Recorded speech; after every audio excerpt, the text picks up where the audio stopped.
নমস্কার বন্ধুরা, আমি শ্রাবণী আপনাদের সবাইকে স্বাগত জানাই আমার শ্রেয়াস কিচেনে। আজকের পর্বে আমি নিয়ে এসেছি মিক্সড ডাল তড়কা রেসিপি বা পাঁচমিশালি ডাল তড়কাও বলতে পারেন। রেসিপিটি কিন্তু খেতে দারুণই স্বাদের হয়। রুটি, পরোটা, নান, তন্দুরি এসবের সাথে খেতে বেশ ভালো লাগে। অনেকে কিন্তু ভাতের সাথেও এটি পরিবেশন করে থাকে। চলুন তাহলে দেখে নিই এই রেসিপি। তড়কা তো আমরা বানিয়েই থাকি, তবে মাঝে মাঝে এইভাবেও এই রেসিপিটি দেখতে পারেন। এখানে আছে দেখুন, তড়কার ডাল আছে, তার সঙ্গে আছে ছোলার ডাল আর কাবলি ছোলা আছে, আর একটু রাজমার মতো দেখতে, আবার অনেকে এটা রেড বিনসও বলে থাকেন। সেই তার সাথে আমি দিয়ে দিচ্ছি একটু ছোলা। এই মিশিয়েই আমি এই ডালটা তড়কাটা বানিয়েছি। এগুলো সব ভালো করে ধুয়ে নিয়ে 5-6 ঘন্টা একটু জলে ভিজিয়ে রাখতে হবে। তারপরে এটা আমরা জল ঝরিয়ে নিয়ে দিয়ে দিচ্ছি কুকারের মধ্যে।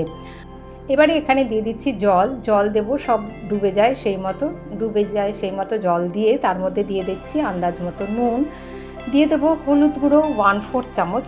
তারপরে এটা ঢাকা কভার করে আমরা 5টা হুইসেল দিয়ে এটাকে সিদ্ধ করে নেব। 5টা অন্তত হুইসেল দেবো যাতে সব ভালো করে সিদ্ধ হয়ে যায়। রান্নাটা আমি করেছি সর্ষের তেলে। আমি 1.5 চামচ তেল কড়াইতে দিয়েছি। তেলটা খুব ভালো করে গরম হলে 1/2 চামচ সাদা জিরে, একটা তেজপাতা, 4টে লবঙ্গ আর একটা থেতো করা এলাচ দিয়ে তাতে মিহি করে কেটে নেওয়া পেঁয়াজ দিয়ে দিয়েছি, মাঝারি সাইজের 2টো। পেঁয়াজটাকে আমরা ভালো করে ভেজে নেব। আমি এখানে 1.5 টেবিল স্পুন সর্ষের তেল ব্যবহার করেছি। আপনারা চাইলে রিফাইন তেলে করতে পারেন বা ঘি দিয়েও কিন্তু এটা করতে পারেন। এখানে দিয়ে দিচ্ছি 1 ইঞ্চি আদা, 2টো কাঁচা লঙ্কা, 2 কোয়া রসুন ব্যবহার করেছি, আমি রসুন বেশি দিইনি, আর 2টো মাঝারি সাইজের টমেটো দিয়ে দিচ্ছি। এর একটা পেস্ট আমরা বানিয়ে নেব। ততক্ষণে দেখুন পেঁয়াজটা আমাদের ভালো করে ভাজা হয়ে এসেছে। পেঁয়াজটা বেশ একটু রং ধরে এসেছে, গোলাপি রং ধরে এসেছে। সেই সময় অবধি পেঁয়াজটাকে ভেজে নিলাম। তারপরে যে পেস্ট আমরা তৈরি করেছি সেটা এখানে দিয়ে দেবো। চাইলে এগুলো সব আপনারা মিহি করে কেটে নিয়েও ব্যবহার করতে পারেন। আমি এগুলোকে একটা পেস্ট বানিয়ে নিয়েছি। তারপরে এটা আমরা ভালো করে এবার কষিয়ে নেব। এটা একটু নরমও হয়ে আসবে আর ভালো করে কষানো হয়ে যাবে। এর কাঁচা ভাব চলে যাওয়া অবধি দেখুন একটু ঘন হয়ে কমেও এসেছে এটা।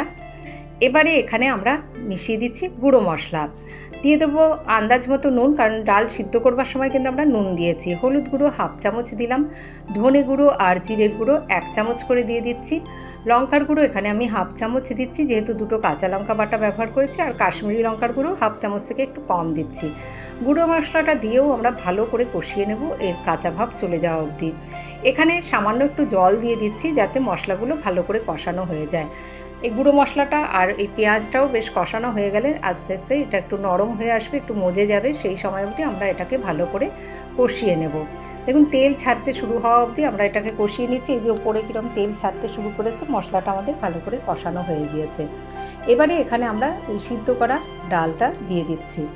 এখানে আপনারা অনেক সময় অনেকে নানা রকম ডাল মিশিয়েও এটা রান্না করে থাকে, তবে আমি এখানে এগুলো এইভাবে এগুলো মিশিয়ে এই ছোলার ডাল, তড়কার ডাল, রাজমা আর একটুখানি কাবলি ছোলা এই মিশিয়ে ডালটা বানিয়েছি।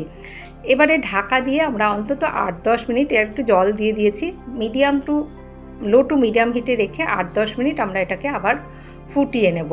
তারপরে একটু দেখুন এই হাতা দিয়ে একটুখানি এগুলোকে একটু ম্যাশ করে দেবো, তাহলে বেশ ঘনও হয়ে আসে সেই জন্য। আর এগুলো সিদ্ধ হয়েই গিয়েছে ভালোভাবে, সেই জন্য একটুখানি আমরা হাতা দিয়ে একটুখানি এগুলোকে প্রথমে একটু ম্যাশ করে দিচ্ছি।